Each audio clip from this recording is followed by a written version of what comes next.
L'éditorial du matin, c'est une réflexion sur l'actualité brûlante, des développements importants, des sujets d'ALIA et d'intégration. C'est tous les matins sur Studio Kalita.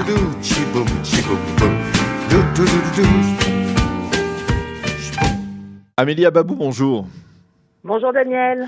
Je m'excuse de vous avoir réveillé de si bon matin ce matin après une soirée, je le suppose, assez mouvementée, en tout cas très, très efficace, puisque hier le CNEF organisait un grand salon pour les étudiants qui sont en Israël, même ceux qui prévoient ou envisagent de venir faire leurs études en Israël, un salon dans lequel ils pouvaient recevoir toutes les informations indispensables pour préparer ses études, s'engager donc sur la voie d'études supérieures et même d'autres options de vie en Israël. Alors d'abord, comment cela s'est passé ? Écoute Daniel, ça s'est très bien passé. Et les jeunes sont venus, les stands sont venus, donc on est très très contents. Il y a eu à peu près 400-450 participants qui sont passés entre 16h et 20h et qui sont rentrés dans le salon, qui se sont baladés à travers les stands, qui ont pu avoir des renseignements sur l'armée, des renseignements sur le Shirut Leumi, des renseignements sur les études, les formations professionnelles, les Michlalot étaient là, les universités étaient là, les centres de formation psychométrique étaient là, des formations professionnelles étaient là. Donc vraiment pour nous, ça a été un grand succès.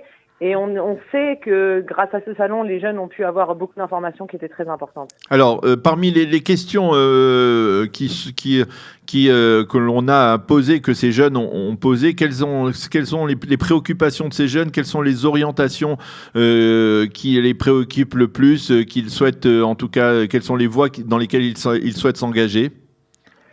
Alors, certains d'entre eux sont encore dans l'hésitation. Est-ce que je fais l'armée? Est-ce que je fais l'armée après les études? Est-ce que je fais le Shirut Leumi? Donc, ils sont encore pas au niveau de choisir une voie d'études. Et certains d'entre eux sont déjà au niveau des études. Il y a même des soldats qui sont venus parce qu'ils vont bientôt terminer leur service et ils veulent savoir dans quelles études se lancer. Alors, évidemment, les voies classiques israéliennes de l'ingénierie, de l'informatique attirent énormément les jeunes Français. Mais aussi des autres voies comme le droit ou comme même le graphisme ou le paramédical. Beaucoup de jeunes gens veulent l'infirmerie, l'orthophonie, l'optométrie. Tout ça, ce sont des métiers qui marchent beaucoup auprès des jeunes Français francophones. Et donc on a essayé de leur proposer justement un éventail. Il y avait plus de presque 40 stands quand même qui étaient représentés. Mmh. Les stands amenaient des représentants francophones pour pouvoir justement discuter avec les jeunes.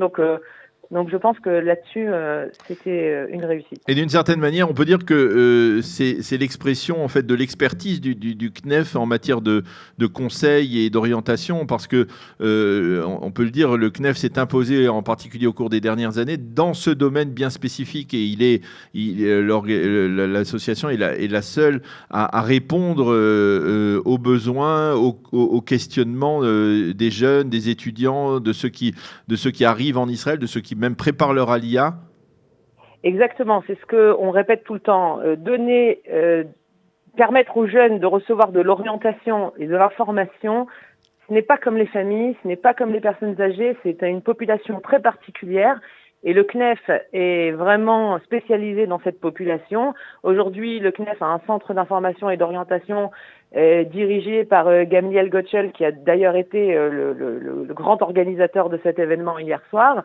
Et aujourd'hui, on a en fait la possibilité de recevoir les jeunes dans notre CIO à Jérusalem, à Tel Aviv, à Ashdod, à Netanya et à Haïfa, grâce au soutien du Fonds social qui nous permet justement d'avoir cette répartition dans tout le pays et qui donne justement un répondant aux jeunes et comme vous l'avez dit, cette expertise au CNEF. Alors, ce salon s'est tenu en Israël, à Tel Aviv.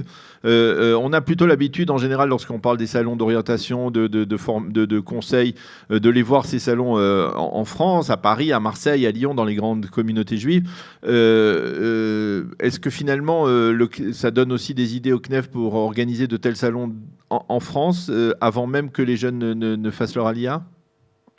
Alors, pourquoi pas? Bon, l'Agence juive en organise et nous ça. faisons en général partie des salons organisés par l'Agence juive pour les jeunes ou pour les familles.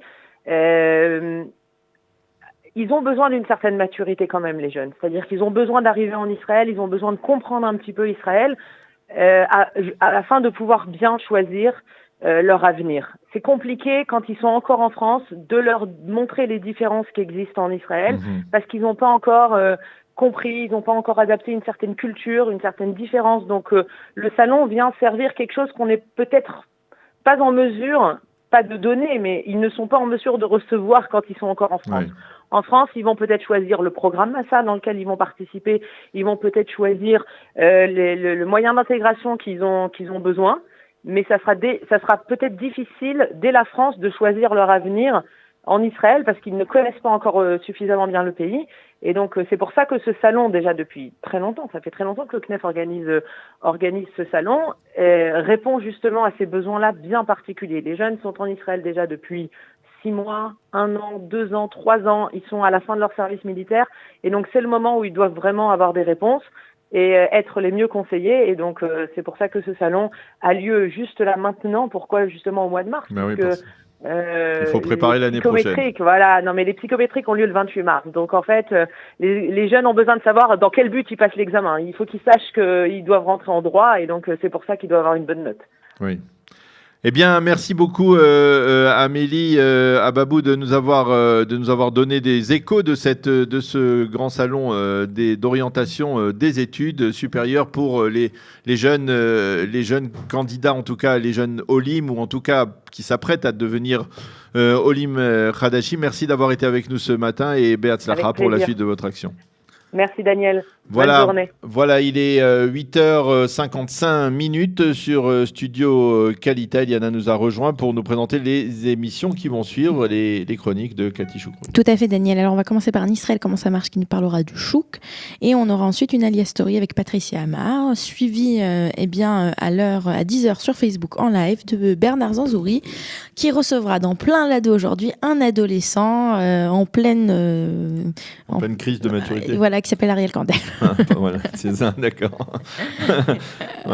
Voilà, alors c'est à suivre aujourd'hui sur Studio Kalita, bien entendu. Merci beaucoup, Eliana. Voilà, c'est la fin de cette heure d'actualité sur Studio Kalita. Peut-être qu'il y aura demain une actualité encore plus brûlante et tendue sur la classe Allons-nous politique aux élections israélienne. On le verra probablement demain. Merci beaucoup d'avoir été avec nous. Nous vous souhaitons de passer une agréable journée. À demain. Bye bye, shalom. L'éditorial du matin, c'est une réflexion sur l'actualité brûlante, des développements importants, des sujets d'ALIA et d'intégration. C'est tous les matins sur Studio Kalita.